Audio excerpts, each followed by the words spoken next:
साथियों, कोई भी शिक्षक भर्ती हो उसमें शिक्षा मनोविज्ञान के प्रश्नों का बहुत महत्वपूर्ण रोल होता है। इसलिए मैं इस वीडियो में आपके लिए लेकर आया हूं शिक्षा मनोविज्ञान के कुछ महत्वपूर्ण प्रश्न और उनको मैंने पूरी तरह से व्याख्या करके समझाया हुआ है। तो आइए, मैं हूं सचिन, आप देख रहे हैं YouTube channel my first exam.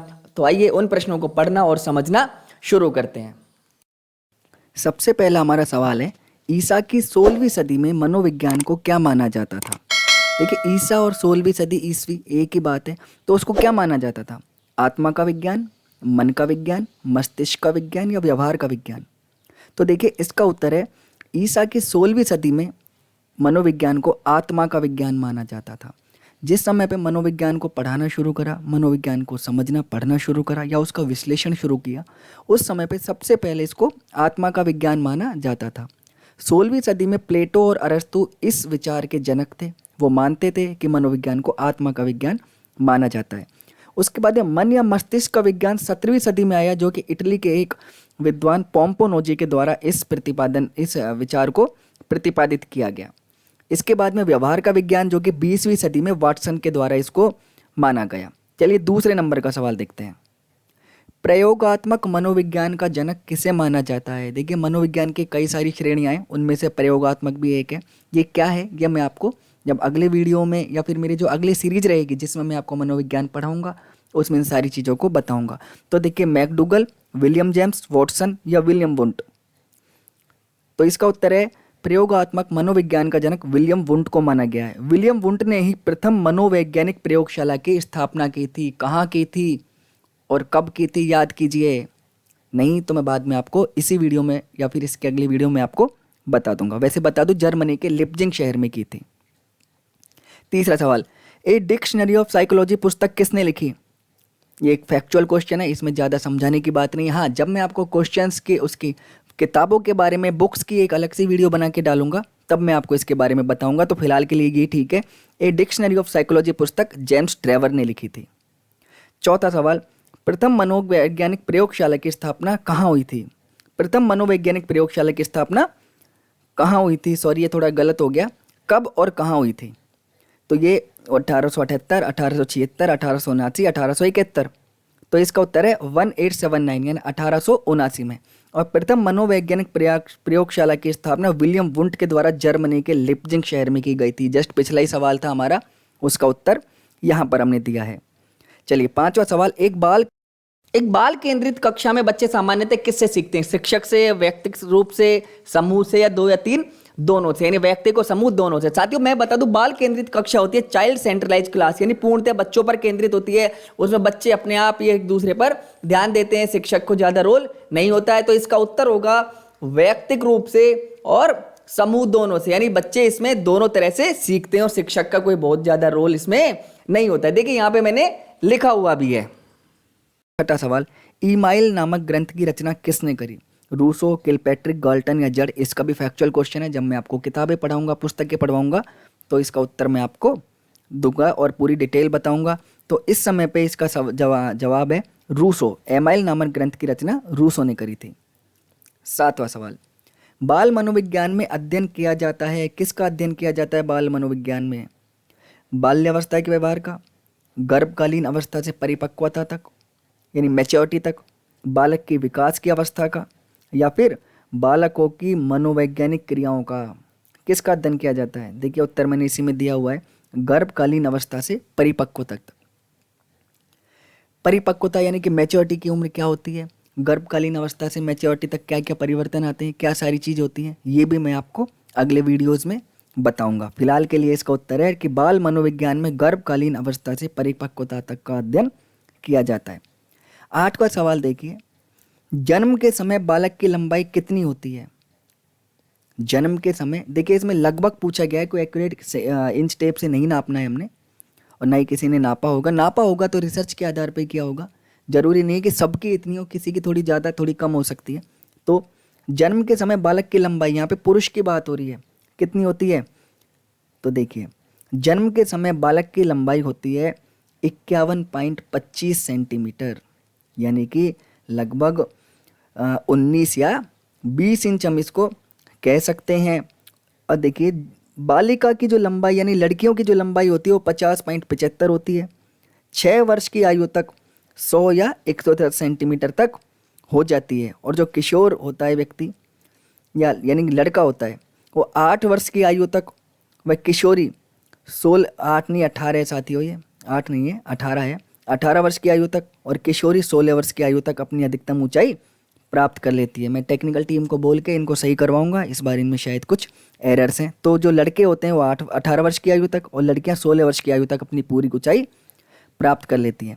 नवा सवाल है एनोरेक्सिया नर्वोसा क्या है। देखिए ये सवाल जो है मेरे हिसाब से आपने आज तक शायद सुना भी नहीं होगा, मनोविज्ञान का ही, और सुना भी होगा तो बड़ी अच्छी बात है, अच्छा सवाल है। एनोरेक्सिया नर्वोसा क्या है? ये कि खान पान संबंधी मनोवैज्ञानिक विकार है, या आचरण संबंधी मनोवैज्ञानिक विकार है, या व्यवहार संबंधी मनोवैज्ञानिक विकार है, या बोली संबंधी मनोवैज्ञानिक विकार है। देखिए मनोवैज्ञानिक विकार जो होते हैं मानसिक रूप से जो इंसान की बीमारियां होती हैं वो हैं। तो इनमें से एनोरेक्सिया नर्वोसा क्या है? उत्तर देखिए, खान पान संबंधी मनोवैज्ञानिक विकार यानी खाने पीने की संबंधित मानसिक बीमारी है।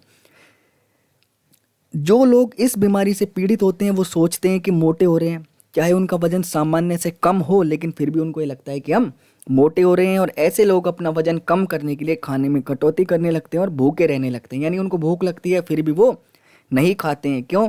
क्योंकि उनको लगता है कि यदि हम ज़्यादा खाएंगे तो हम मोटे हो जाएंगे, और उनको वैसे भी लगता रहता है कि हम मोटे हो रहे हैं।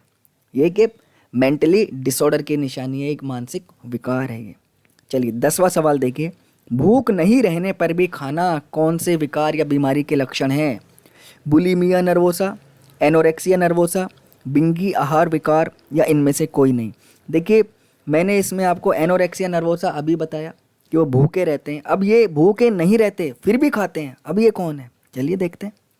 बिंगी आहार विकार, यानी कि ये जो बिंगी आहार विकार नाम की बीमारी है इसमें क्या होता है? देखिए बिंगी आहार, इसमें व्यक्ति ज़रूरत से ज़्यादा खाते रहते हैं, भूख नहीं होने पर भी खाते हैं।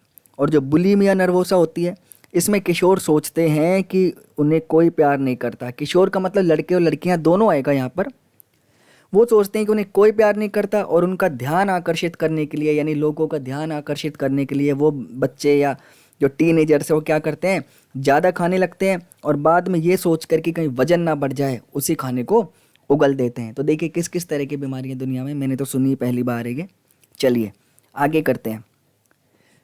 11वां प्रश्न है हमारा, निम्न में से कौन सा किशोर अवस्था के विकास का सिद्धांत है? देखिए किशोर अवस्था होती है 13 वर्ष से 18 वर्ष की आयु तक। तो इनमें से कौन सा ऐसा सिद्धांत है? त्वरित विकास का, यानी बहुत जल्दी विकास होता है, या क्रमिक यानी कि सीक्वेंस से विकास होता है, 1 और 2 दोनों, या इनमें से कोई नहीं? शायद आपको पता हो, आइडिया लगाइए। चलिए मैं बताता हूँ। उत्तर है इसका 1 और 2 दोनों। देखिए त्वरित विकास का जो सिद्धांत है उसके समर्थक स्टैनली हॉल है, और जो क्रमिक विकास है उसके समर्थक थॉर्नडाइक और होलोंगवर्थ है। तो उन्होंने माना है कि जो किशोर अवस्था है उसमें तेजी से भी विकास होता है और लगातार विकास होता रहता है। 12वां सवाल, भ्रूण अवस्था का विकास कितनी परतों में होता है? 5 परतों में, 3 परतों में, 4 परतों में, या 7 परतों में? चलिए 3 परतों में। इसका उत्तर है 3 परतों में। प्रथम परत को बहिर्स्तर या एक्टोडर्म कहते हैं, दूसरी परत को मध्य स्तर या मेसोडर्म कहते हैं, और तीसरी परत को अंतः स्तर या एंडोडर्म कहते हैं। ये क्या 3 परतें होती हैं, किस प्रकार से होती हैं, ये सारी चीज़ें भी मैं आपको जिस समय पे मनोविज्ञान की क्लासेस लूँगा, पढ़ाऊँगा, उस समय पे मैं आपको ये सारी चीज़ें बताऊंगा। ज़्यादा परेशान होने की ज़रूरत नहीं है। फिलहाल मैंने इसलिए पूछा है क्योंकि इस तरह के सवाल आते हैं और मैंने कई किताबों में से इसको करके ढूंढ डांड के बहुत सारे रिसर्च करके ये सवाल आपके सामने लेकर आया हूँ। अगला सवाल देखिए 13वां सवाल, निम्नलिखित में से विकास के किस सिद्धांत का प्रतिपादन जीन पियाजे ने करा? जीन पियाजे ने विकास के किस सिद्धांत का प्रतिपादन करा? साथियों मुझे लगता है कि लगभग सबको इसका उत्तर पता होगा। नैतिक विकास का करा, या मनोसामाजिक का करा, मनोलैंगिक का करा, या मनोविश्लेषणात्मक का करा? चलिए नैतिक विकास का सिद्धांत। देखिए जीन पियाजे ने 2 विकास के सिद्धांतों का प्रतिपादन किया था। एक तो सबको पता है, कौन सा है वो बाद में हम देखेंगे, आप इतने दिमाग लगाइए। लेकिन जो नैतिक विकास का सिद्धांत है ये भी जीन पियाजे ने ही दिया है।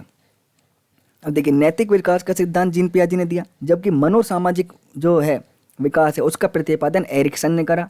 मनोलैंगिक सिगमंड फ्रायड ने दिया, और मनोविश्लेषणात्मक भी सिगमंड फ्रायड ने ही दिया था। साथियों इनको याद कर लेना, बहुत महत्वपूर्ण सवाल है ये। निम्नलिखित में से कौन सा विकास का नियम नहीं है? निरंतरता का नियम, सामान्य से विशिष्ट का नियम, एकीकरण का नियम या विशिष्ट से सामान्य का नियम? विकास का कौन सा सिद्धांत कौन सा नियम नहीं है इनमें से? चलिए मैं बताता हूँ। विशिष्ट से सामान्य, देखिए विशिष्ट से सामान्य क्या होता है? सामान्य क्रियाएं होती है, जैसे बालक है अपने सामान्य क्रिया करता है, हाथ पैर को इधर उधर चलाता है, उसके बाद में तो पकड़ना सीखता है ना वो। तो इस प्रकार से पहले सामान्य कार्य होते हैं, उसके बाद में वो विशिष्टता की ओर, स्पेशलिटी की ओर जाता है। तो जो विकास का नियम है वो निरंतर का भी है कि निरंतर विकास होता रहता है, सामान्य से विशिष्ट का भी है कि पहले सामान्य क्रिया करता है फिर विशेष काम करता है, एकीकरण का नियम है कि यानी सारे एक रूप में विकास होता है लेकिन विशिष्ट से सामान्य नहीं है। चलिए सवाल नंबर 15 की ओर हम जाते हैं। स्कूल ऑफ इन्फेंसी की स्थापना किसने करी? अब ये स्कूल ऑफ इन्फेंसी क्या है, इसकी स्थापना कब हुई, क्या हुई, अभी हम देखते हैं। चलिए आपको पता है तो अच्छी बात नहीं, मैं बताता हूँ। इसका उत्तर है कॉमेनियस। कॉमेनियस का पूरा नाम जॉन एम.एस. कॉमेनियस है, J.A. कॉमेनियस इसको बोलते थे। इन्होंने स्कूल ऑफ इन्फेंसी की स्थापना 17वीं शताब्दी में यानी कि 1628 में करी थी। तो साथियों आशा करता हूँ कि आपके ये सवाल जो है बहुत फ़ायदेमंद रहेंगे, आपको अच्छे से समझ में आए होंगे और जो मैंने बताने का प्रयास करा है आप वो समझ गए होंगे। मेरे अगले वीडियो में मैंने और कुछ ऐसी विश्लेषणात्मक जो मतलब डिटेल करके जो प्रश्न बताए हैं, व्याख्या करी है उनकी, वो सारे डाले हुए हैं, वो वीडियो भी आप ज़रूर देखिए। और जो मैं मनोविज्ञान की क्लास लूँगा वो भी आप ज़रूर देखें। और साथियों मैं नहीं कहता कि सब्सक्राइब कीजिए, यदि आपको वीडियो अच्छा लगा और आपको लग रहा है कि आपके थोड़ा बहुत भी काम आएगा तो चैनल को सब्सक्राइब करो और वीडियो को शेयर करो, जिससे कि ज़्यादा से ज़्यादा लोग इन चीज़ों को देख सकें। जय हिंद, जय भारत साथियों।